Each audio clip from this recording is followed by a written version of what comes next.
je voudrais que vous sachiez que selon les informations que nous avons, et je le dis d'autant plus que j'ai été au Gabon en 2018, Oui. J'étais des hommes politiques qui avaient soutenu la campagne de réélection d'Ali Bongo Ondimba en 2016. Donc, j'avais soutenu sa campagne au Parti du Gabon. Donc, j'ai été invité par le parti au pouvoir gabonais à Libreville. Oui.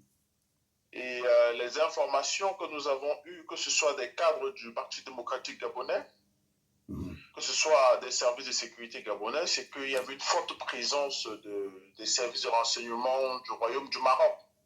Au niveau du Gabon. Au Gabon. Au Gabon. Et vous savez, à partir de 2016, lorsque la France a décidé de prendre des distances avec le Gabon,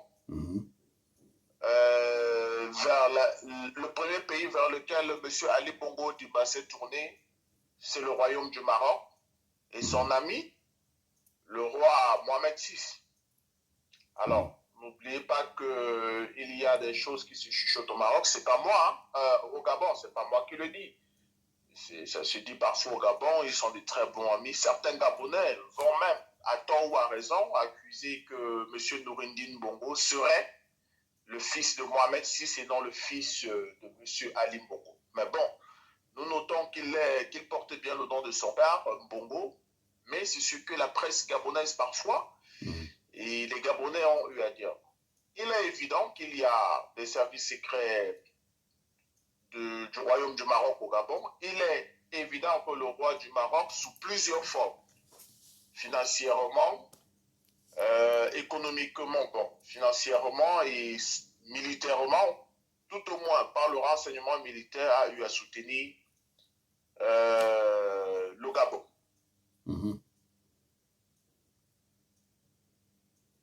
Donc voilà, donc,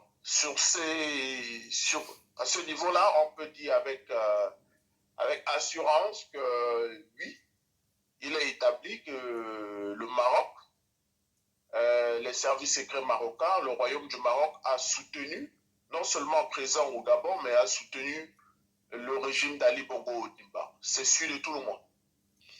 Je ne saurais vous le dire, hein. Je ne saurais vous le dire. Ce que nous avons constaté quand même, c'est la brutalité policière des policiers marocains sur nos frères subsahariens, sur les citoyens gabonais dans leur ambassade au Gabon. Donc, et cette brutalité, alors que le peuple gabonais se trouvait à l'enceinte de son ambassade et ne faisait que son droit, à savoir voter et surveiller les votes.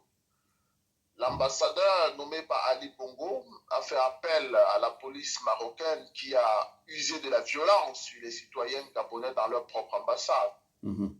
Ceci dit, que la police obéit aux ordres d'un gouvernement et cela montre la politique ou bien le parti pris du pouvoir marocain.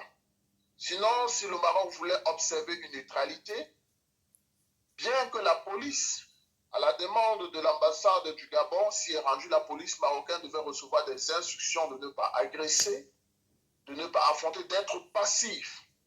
Mais le comportement violent des policiers marocains sur des Gabonais qui ne faisaient qu'exprimer leur droit le plus absolu à leur ambassade montre le parti pris du Gabon qui a tenté de soutenir M. Ali Bongo jusqu'à la dernière minute. Tout à fait. Non seulement les vidéos, nous avons des témoignages, que ce soit à l'ambassade du Gabon au Maroc, mais nous avons des témoignages des Gabonais, nous avons des amis dans les services de sécurité au Gabon et nous savons que le Royaume du Maroc, depuis 2016, est pleinement impliqué dans les affaires d'État au Gabon. Non, je ne saurais vous dire que le roi du Maroc est présent au Gabon. Vous savez que le roi du Maroc ne saurait se déplacer, surtout dans une période aussi sensible. Vous savez qu'il a une santé fragile depuis quelques années lui-même. Donc, on ne saurait dire que le roi du Maroc s'est rendu au Gabon. Il n'en a pas besoin. Nous pensons que M. Mohamed VI, excusez-moi, je ne voudrais pas parler de Sa Majesté parce que le comportement du roi du Maroc pas seulement au Gabon, mais au Niger, ne nous permet pas de l'anoblir, de lui donner le titre qu'il mérite. Vous savez, les majestés sont des personnes les plus, peut-être pas les plus intelligentes, mais les plus sages, parce qu'ils sont Oui, entourés. bien sûr. Mais nous avons le sentiment que le comportement de Mohamed VI, selon les informations que nous avons reçues, que ce soit sa politique sur le Niger, que ce soit sa politique sur le Gabon et bien d'autres dossiers, nous laisse croire que M. Mohamed VI ne travaille pas pour l'intérêt des peuples africains, mais il s'arrange à travailler uniquement pour les intérêts du Maroc. Et ça, je peux vous le dire, la jeunesse africaine, nous prenons cela en considération et nous allons réétudier nos relations avec le Maroc les années à venir. Vous pouvez me croire. Avec la jeunesse africaine, les jeunes leaders africains, nous sommes en train de discuter du cas du Maroc. Bon, je ne saurais vous le dire. Vous savez, chez nous, on dit toujours il ne faudrait pas juger des personnes d'entre deux jeux. Même si, pour certains, c'est une continuité de pouvoir, à savoir monsieur le général Brice Clotaire Oligui Nguema, serait le cousin de M. Ali Bongo Ondimba. Rien ne nous dit que M. Oligui Nguema continuera sur les pas de Ali Bongo. D'ailleurs, nous l'avions écouté et son discours est un discours patriotique. Maintenant, parfois, il y a un fossé entre les discours et les actes. Je voudrais quand même rappeler que le général Oligui Nguema est un militaire, ce n'est pas un homme politique, parce que généralement, ce sont les hommes politiques qui disent quelque chose et font le contraire. Mais nous savons que les militaires sont parfois plus pragmatiques. Alors, son langage est clair et oui, en ce qui concerne les intérêts du Gabon, si le Gabon a les intérêts avec le Maroc, je pense que M. Oligui Nguema préservera ses intérêts, que ce soit avec le Maroc, avec la France, la Fédération de Russie, les États-Unis, il préservera ses intérêts. Maintenant, en ce qui concerne la fortune de M. Mohamed VI, le roi du Maroc, je ne pense pas que les intérêts de Mohamed VI au Maroc peuvent être en danger, parce que vous savez, le Maroc a des moyens, que ce soit des moyens économiques, des moyens militaires, de faire pression sur le Gabon pour que ses intérêts soient sauvegardés. Et puis, M. Mohamed VI, quoi que l'on dise, et il a quand même une certaine immunité partout, à savoir, ce n'est pas un chef d'État qui demain sera déchu. C'est vrai que nous avons vu des monarchies à un moment donné tomber, mais ce n'est pas le cas du Maroc et ça ne semble pas être le cas. Donc, tant que ça sera les intérêts de M. Mohamed VI, roi du Maroc, ça ne souffrira de rien tant que le Maroc restera sous la dynastie, sous la dynastie de Mohamed VI, de leur famille. Je ne pense pas que ces intérêts puissent avoir un problème au Gabon. Nous savons tous que le Maroc aujourd'hui, les plus grandes multinationales marocaines sont sous le contrôle de la famille de Mohamed VI, que ce soit des banques, Afidja Ouari Bank, que ce soit l'agroalimentaire, que ce soit les mines. Nous sommes suffisamment informés, c'est un secret pour personne. Donc, je ne pense pas que les intérêts de Mohamed VI soient mis en danger. Mais par contre, si pendant des transactions entre M. Mohamed VI ou la famille de Mohamed VI et la famille Mbongo, il y a eu des acquisitions qui ne respectent pas les normes ou qui sont en défaveur du Gabon, oui, à partir de ce moment, le général Oligui a le droit de me remettre cela en question. Et ça peut menacer les intérêts de M. Mohamed VI au Gabon. Alors, je suis M. Narcisse Nganchop, homme politique, leader d'opinion de nationalité camerounaise, et je suis un social-démocrate. Certaines personnes peuvent me prendre comme un marxiste. Je voudrais rappeler que mon message à l'endroit de M. Mohamed VI, le roi du Maroc, je le voulais ferme, sans ambiguïté, à l'endroit de M. Mohamed VI, qui est le roi du Maroc. Cela aurait pu être président des États-Unis, cela aurait pu être le président de la Fédération de Russie.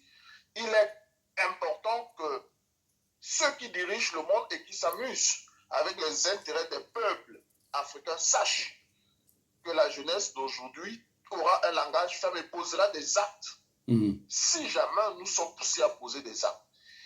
Et notre message doit être sans ambiguïté. Je vais le rappeler. Les actes de M. Mohamed VI, le roi du Maroc, au Niger, en effet, les informations que nous avons eues concernant la politique du Maroc, au Niger, au Gabon et dans d'autres pays, y ajouter les actes de la police marocaine qui montrent les ordres, les instructions qu'ils ont reçues du Maroc, de leur gouvernement, nous appelle à comprendre que le Maroc n'œuvre pas pour les intérêts des peuples de l'Afrique subsaharienne ou de l'Afrique en général, mais ce qui passe, ce n'est que les intérêts du royaume du Maroc. Et ça, nous disons au Maroc de faire très attention. Nous savons, nous avons des informations, et d'ailleurs nous voyons. Nous savons qu'Israël soutient le Maroc dans le contentieux du Sahara occidental. Nous savons que les États-Unis soutiennent le Maroc dans le cas du contentieux du Sahara occidental et certaines grandes puissances. D'ailleurs, le Sahara occidental qui peut être disputé par un pays comme la Mauritanie, d'ailleurs, il n'y a pas que l'Algérie et le Maroc à se disputer le Sahara occidental. La Mauritanie peut prétendre aux intentions sur le Sahara occidental. Mais ça, c'est un autre débat. Il ne nous revient pas d'en juger. Ce que nous disons, c'est que le Maroc doit faire très attention lorsqu'il s'agit de l'intérêt des peuples.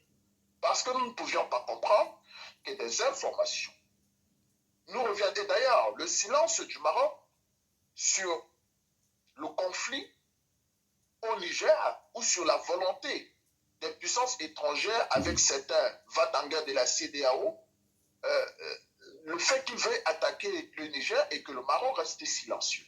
Nous pensons que Mohamed VI, en tant que monarque, en tant que sage, devrait dire pas de guerre. Tout au moins, peut-être pas ne pas prendre parti, mais dire nous ne voulons pas d'une guerre du trop qui enverra les fils d'Afrique dans le désert, dans la Méditerranée. Et ne pas autoriser la France à utiliser. Nous apprenons tout simplement que le Maroc aurait donné son accord pour le survol de son territoire, tout au moins pour des ravitaillements sur son territoire, pour des frappes. Parce que l'armée française ne peut pas partir de chez eux, aller frapper et retourner, non. Certainement, ils vont se poser quelque part pour des ravitaillements continus.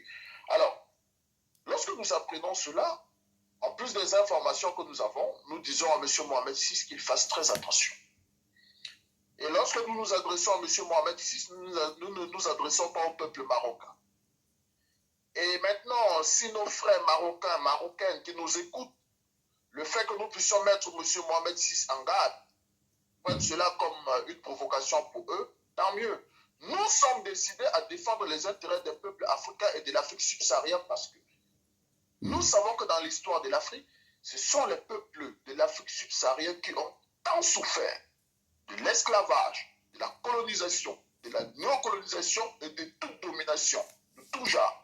Alors nous n'acceptons pas qu'aujourd'hui ce soit un Africain, un leader africain, qu'il soit Mohamed VI ou tout autre, qui cautionne qu'on puisse bombarder un pays africain au risque de mettre des millions de vies de jeunes Africains en danger. En ce moment, nous allons nous adresser à M. Mohamed VI avec toute la désinvolture nécessaire pour lui dire qu'il fasse très attention. Il faut que le message soit clair et sans ambiguïté à l'endroit de M. Mohamed VI et tous ceux qui sont ses conseillers, qui pensent qu'ils peuvent soutenir des manœuvres fantoches dans certains pays africains et rester confortablement à Rabat au Maroc. Ça ne marchera plus.